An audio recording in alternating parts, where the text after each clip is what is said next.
Halo, assalamualaikum warahmatullahi wabarakatuh. Apa kabar subscriber Cak Imam Suwandi Channel, di mana channel ini akan mengasah logika dan mengolah rasa. Pada kesempatan hari ini, bertepatan pada hari Rabu 10 Februari 2021, ini adalah sebuah konten yang tidak pernah saya gagas atau rencanakan sebelumnya. Karena konten ini baru saja saya terinspirasi ketika saya membuka sosial media, tepatnya saya membuka Instagram.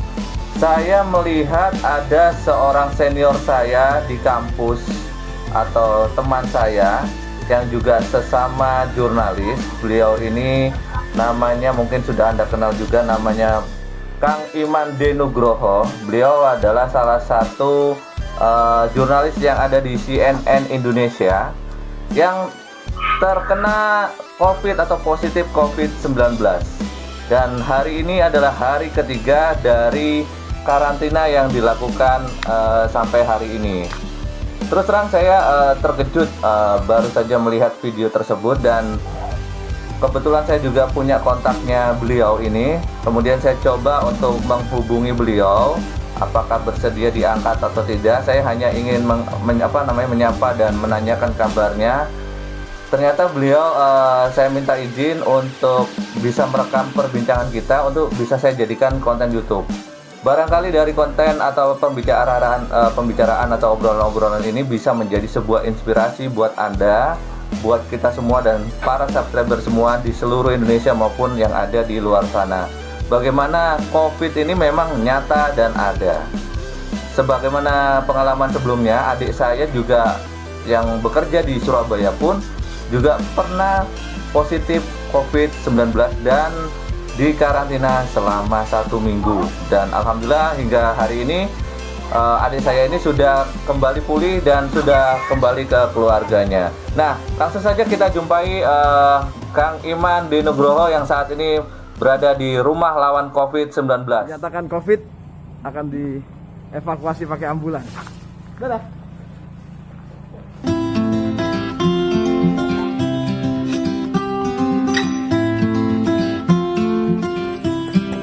Tanda tangan ini ya?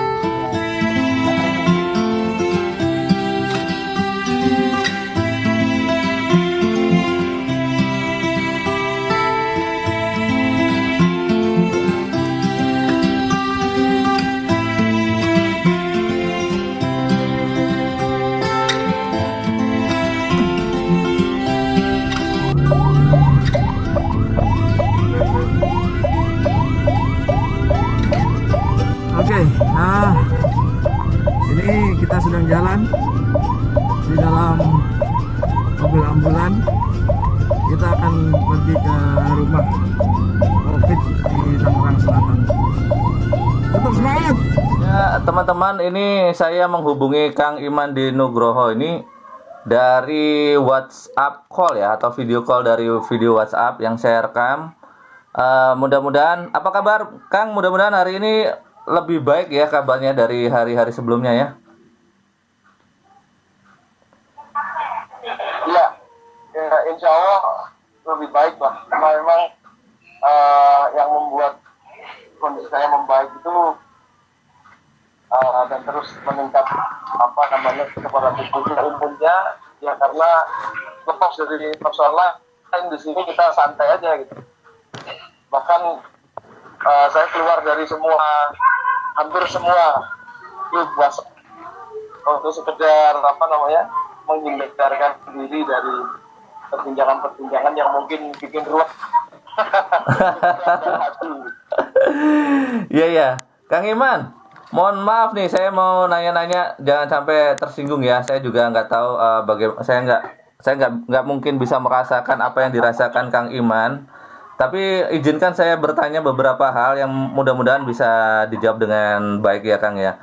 Kang Iman, sejak kapan ini Kang Iman dinyatakan positif COVID-19 dan bagaimana perasaan waktu itu ketika tahu? Kalau sekarang tanggal 10 ya. Tanggal 10 ya. Berarti hari Senin saya mendapatkan hasil dari swab PCR. Yang mengatakan bahwa saya positif. Ketika itu tidak dijelaskan berapa nilai CT saya, tapi yang pasti saya dinyatakan positif. Begitu tahu saya positif, lalu saya langsung menghubungi puskesmas di daerah rumah, kemudian mendatangi dan meminta agar puskesmas melakukan sesuatu, apa kira-kira yang direkomendasikan puskesmas atau saya. Gitu. Lalu saya ditanya, apakah Bapak mau isolasi di rumah atau isolasi di isolasi yang dimiliki oleh yang direkomendasikan. Pilihan saya memilih yang kedua karena rumah saya kecil ya, tidak tingkat gitu. Kita cuma punya 2 kamar. Artinya kalau saya isolasi di rumah itu rentan menularkan pada anak istri. Kalau saya minta izin, istri setuju, anak setuju. Kemudian saya mulai dijemput pakai ambulan gitu, dibawa ke rumah lawan COVID Tangerang Selatan. Di sini ternyata akhirnya kumpul dengan kawan-kawan yang juga kenal di sini dan mereka semua kena COVID. Tadi awalnya kenapa kok dites? Apakah keinginan pribadi atau hanya iseng aja tesnya tuh? Oh enggak ada tes iseng lah, kan bayar, masa iseng-iseng bayar. Enggak, jadi dalam rangka apa tes itu? Jadi kantor punya kebijakan untuk melakukan tracing, melakukan pengetesan. Oh enggak, jadi pas ada acara atau pas lagi hanya tracing aja biasa? Iya, tracing. Oh, oke. Dilakukan tracing kepada news gathering CNN, dan kemudian di antara orang yang dites itu saya positif. Oke. Boleh nanya sedikit Om, di CNN ini jenengan sebagai apa nih sekarang nih posisi? Saya kalau gampangnya Korda. Oh, Korda, oke. Iya. Siap. Jadi posisi Korda kosong ini atau ada beberapa Korda yang bertugas? Ya masih ada kawan-kawan ya yang menggantikan. Iya. Karena kalau sistemnya di CNN itu kan banyak orang yang bisa di switch ke kanan dan ke kiri lah. Oke, siap. Berarti memang ada yang menggantikan langsung ya. Nah, ini Kang, boleh tahu nggak ini selama ini berat ya, cukup berat ya ketika mendengar tiba-tiba kita positif. Nah, kira-kira waktu itu menduga dari mana tuh? Atau aktivitas terakhir kira-kira yang Bang Iman duga itu kena di mana? Karena saya lihat dari kegiatan yang saya pantau di Instagram jenengan itu kan kebanyakan kan main sepeda bersama anak gitu ya. Kira-kira aktivitas apa yang kira-kira yang bisa membuat jenengan ini terpapar itu? Kalau awal-awal COVID atau kemudian 6 bulan pertama itu masih gampang ya, trace dari mana asalnya, tertular di mana, itu masih bisa. Tapi kalau sekarang sepertinya agak susah. Artinya dari mana saya mendapatkan virus ini saya tidak tahu. Bahkan bukan berarti saya itu tertular, pasti tertular ya, tapi bisa juga saya yang menulari. Artinya saya tidak tahu, mungkin banyak orang juga tidak tahu dari mana dia dapat virusnya. Jadi ini ceritanya Kang Iman ini OTG ya, orang tanpa gejala ya? Iya, orang tidak ganteng. Masih lucu nih, kayak masih lucu. Ya Kang Iman, yang penting kita tetap semangat ya, tetap happy ya. Mudah-mudahan tetap bisa melawak terus. Kang Iman, boleh diceritakan itu Kang Iman sekarang berada di mana dan aktivitas selama sekarang masuk 3 hari ya? Boleh diceritakan dari awal gimana itu? Aku ini di rumah lawan COVID ya, di Tangerang Selatan, daerah BSD. Itu pertama datang ke sini ya seperti kita masuk ke ruang diklat aja lah, masa diklat gitu. Jadi masuk, kita dapat kamar, ada petak-petak gitu. Terus kemudian ya perkenalan, lalu mulai mengikuti fase-fase yang ada di sini. Sebenarnya nggak ada di sini tuh, nggak ada acara khusus ya. Di sini tuh pokoknya suasananya happy. Ada sarana olahraga. Ini di belakang saya ada beberapa kawan main badminton, ada juga meja pingpong, ada karaoke, ada gitar, ada sarana olahraga, itu banyak. Intinya kalau di dalam tempat isolasi tidak memiliki agenda khusus, kecuali kalau ada pemeriksaan. Misalnya pada hari kedua saya ke rumah sakit Tangsel, dicek darah, diambil darah dari vena sama dari arteri, kemudian dicek ronsen, daerah dalam, kemudian detensi dan seterusnya. Ini dicek secara komplit. Terus ada semacam kayak penyuluhan dari dokter yang datang ke sini. Kita dikumpulkan, diberi biasalah penyuluhan sebentar, kemudian tanya jawab gitu. Karena tidak semua orang memahami keberadaan COVID ini dengan benar, makanya dilakukan itu. Nah, selebihnya ya kayak kehidupan biasa aja, sholat, lalu kalau ada yang mau yang menarik itu kita harus mandiri di sini karena disediakan misalnya mesin cuci banyak, kemudian fasilitas lain, kamar mandi umum banyak, jadi kita cuci sendiri, cuci piring sendiri, hidup sebagai komunal lah ya. Kita rame-rame di sini santai, ada bercanda gitu, meningkatkan imun, nggak ada yang diskusi yang terlalu gimana gitu. Kita melepaskan sejenak lah dari kehidupan di luar. Itu sih. Kemudian Kang Iman juga melepaskan diri dari akses media gitu ya tadi ya? Iya, kalau itu personal ya, karena di sini ada TV kan, TV juga ada siaran beritanya. Tapi saya memilih untuk tidak dulu deh lihat TV gitu. Di sosial media juga begitu, saya pilih membaca posting yang lucu-lucu, Twitter yang kira-kira tidak membuat dahi berkerut gitulah. Lebih pada itu, ini kan semacam kebijakan personal gitu. Bagaimana kita punya teori atau punya cara untuk meningkatkan relax gitu, merelaksasi atau pokoknya membuat kita senang lah. Dan sejak saya di sini banyak kiriman-kiriman dari kawan-kawan di luar sana, misalnya obat-obat ramuan untuk meningkatkan imun, buah-buahan, kemudian roti-roti segala macam. Nah, ketika ada kiriman, kita makan bareng di sini, tidak ya kiriman banyak, untuk apa lagi, nggak mungkin lah kita makan sendiri kan gitu. Dan beberapa misalnya vitamin C, vitamin E itu diberikan, kita juga bawa sendiri. Kalau mau sharing dengan yang lain silahkan. Ya itu. Jadi secara internal kita dibangun, secara fisik, mental kita juga merilekskan gitu agar imun kita naik.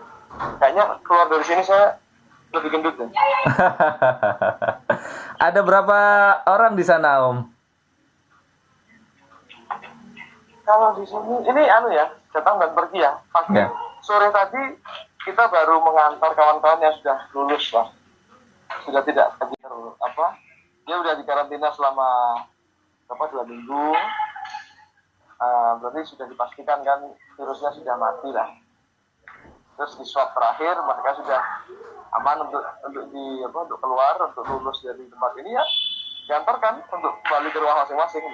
Jadi ada kapasitasnya, kurang tahu berapa kapasitasnya sana? Kayaknya sekitar 50-an ada. 50 ya kapasitasnya ya? Atau 50, bukan kapasitas, kira-kira ya, saya nggak pernah lihat datanya. Soalnya kan ada kapasitas biasanya kan berapa bed gitu ya yang ada di sana gitu. Ya ada, tapi saya tidak pernah lihat datanya. Nanti kalau ngawur dimarahin orang. Ya boleh lah perkiraan kalau begitu karena tidak sedang dalam investigasi ya. Kang, Kira-kira 50-an orang. 50-an orang. Kang, kalau apa namanya adik saya itu juga pernah kena COVID ya, kemudian hanya dirawat 5 hari. Terus dia bercerita bahwa dia hanya ya aktivitas normal seperti Kang Iman rasakan itu. Cuman waktu itu di Surabaya, kalau pagi itu dikasih minum susu itu ya, susu yang beruang itulah. Kemudian ada juga apa minum vitamin C itu, minuman suplemen itu. Ya apa? Di sini suplemen sama susu berlimpah. Oh gitu. Setiap dapat makanan pasti ada apa buah, udah 4 sehat 5 sempurna itu apa ada. Di rumah kalau denger musik-musik ini karena kita mau karaoke. Oke, mantap ya. Jam berapa? Itu ada jadwalnya Kang atau bebas aja gitu? Apa Pak? Apakah ada jadwalnya gitu, misalkan pagi olahraga terschedule gitu atau hanya bebas-bebas saja? Ada. Ya nggak ada schedule khusus, tapi kalau olahraga dilakukan pagi. Kemudian agak siang kita nyantai di sini, mulai nyanyi. Terus ada yang apa berjemur di belakang dengan matahari. Terus ya santai, lebih pada gini lah, lebih pada sebuah tempat di mana semua kebutuhan terpenuhi, kita nggak perlu mikir lagi, kebutuhan hiburan juga ada, sport juga ada, kehidupan yang ya relax lah di situ. Kalau ini apa namanya kalau yang dirasakan saat ini berarti sate Kang. Kang, kalau di sana biasanya ngapain? Nyanyi, main apa namanya? Main apa olahraga atau apa biasanya? Yang digemari nih atau yang paling menarik di situ? Aku biasa. Aku nyanyi tipis-tipis lah ya. Menghibur diriku sendiri. Orang lain mungkin tidak terhibur, tapi aku terhibur. Agak males gitu. Itu sih. Ya kalau olahraga kayak saya senang sepeda kan, tapi di sini nggak boleh. Iya. Paling treadmill ya Kang? Treadmill aja ya? Nggak ada treadmill. Yang main sepeda itu? Kalau mau putar-putar. Yang main? Nggak ada. Nggak ada. Alat yang kayak sepedaan itu nggak ada. Nggak ada. Yang dia kalau mau lari kecil bisa lah. Oh iya. Oke Kang, apa nih yang bisa menginspirasi nih buat subscriber atau pemirsa kita nih yang menurut Akang pengen disampaikan sebagai mungkin sebelum closing lah, mungkin untuk closingnya juga ini udah 20 menit nih Kang. Menurut saya begini, jadi orang yang kena COVID itu bukan aib ya, itu satu. Dan saya sangat merekomendasikan untuk membuka diri, membuka ke publik bahwa dia COVID. Kenapa kita harus membuka diri? Karena dengan begitu maka orang lain juga waspada. Siapa ini yang berinteraksi dengan kita yang kemungkinan bisa tertular? Jadi kita tidak perlu menyalahkan orang lain bahwa si A, si B, si C atau komunitas ini dan itu menulari. Tapi justru kita mengevaluasi apakah kita yang menulari orang lain. Itulah pentingnya kita terbuka. Terus selanjutnya dengan kita terbuka maka treatment yang lain untuk menyelamatkan kita itu menjadi gampang.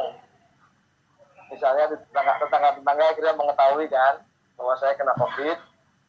Akhirnya tetangga juga memiliki solidaritas untuk membantu orang-orang orang rumah.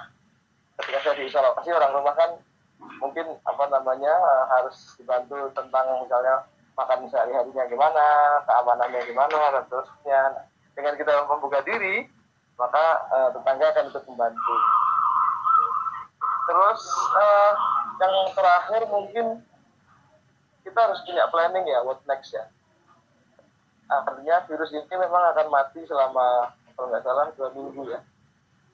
2 minggu akan mati. Kalau kita selamat 2 minggu itu, maka insya Allah kita akan muncul imun, kita antibody,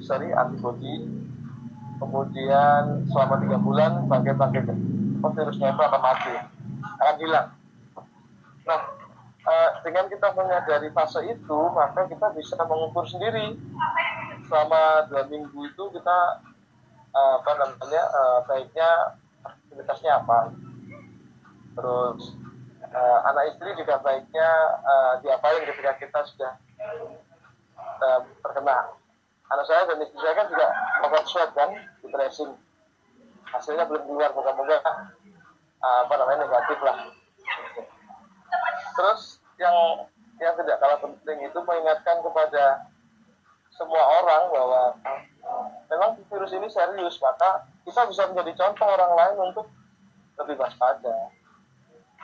Bahwa kita pernah mengalami itu dan sekarang sedang dalam masa recovery. Itu sih Mas Imam. Oke, Kang Iman, terima kasih atas sharing-sharingnya ini. Ya, mudah-mudahan tidak mengganggu waktu istirahat atau santainya dalam recovery ya, untuk melawan aman. COVID-19 ini. Mudah-mudahan saya berdoa, mudah-mudahan Kang Iman diberikan kesehatan. Tapi jadwal pemeriksaan rutin itu setiap hari atau setiap apa, Kang? Itu kita serahkan ke medical treatment, ada yang mengurus ya. Jadi kita nggak ada setiap berapa hari di swab, nggak ada begitu. Mereka punya ukuran sendiri. Jadi nggak, saya di sini menunggu proses swab sekarang ini. Oh, jadi kemarin kan udah kan ambil darah apa segala macam. Oke, jadi ngikuti prosedural aja ya. Jadi nggak ada jadwal gitu ya? Nggak ada jadwal. Oke. Kita pengen santai di jadwal malah stres lagi nanti. Oke, Kang, ini kebetulan terus terang loh, saya waktu melihat pertama kali video di Instagramnya Kang Iman tuh saya merinding, Bang.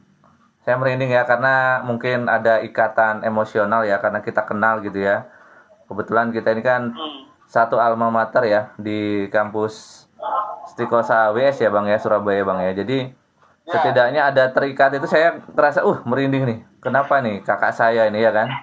Mudah-mudahan semua teman-teman kita, semua keluarga kita dan semua sahabat kita ini diberikan kesehatan, kemudian diberikan keselamatan semuanya. Saya juga minta maaf kalau mengganggu aktivitasnya atau kegiatannya dalam recovery ini. Mudah-mudahan ini bisa saya jadikan konten yang menginspirasi yang lain ya, Bang ya. Ya, silakan Mas Imam. Oke, terima kasih sebelumnya atas waktu yang sudah diberikan dan sharing-sharing yang sudah diberikan kepada saya. Mudah-mudahan ini bermanfaat bagi subscriber semuanya dan penonton semuanya. Sekali lagi saya mengucapkan mudah-mudahan Kang Iman diberikan semangat, kekuatan, kesehatan, dan salam buat teman-teman yang ada di sana ya. Oke, Assalamualaikum warahmatullahi wabarakatuh, Kang. Waalaikumsalam. Thank you. Oke, thank you.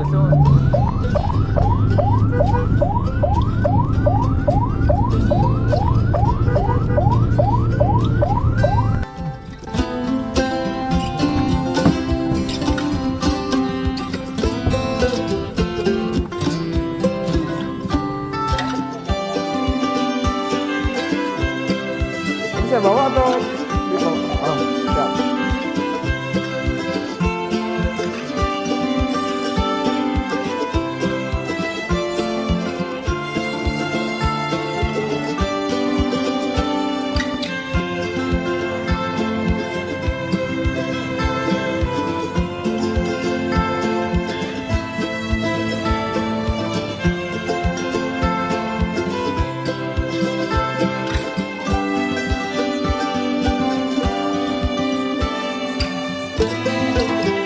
Kamarnya nih.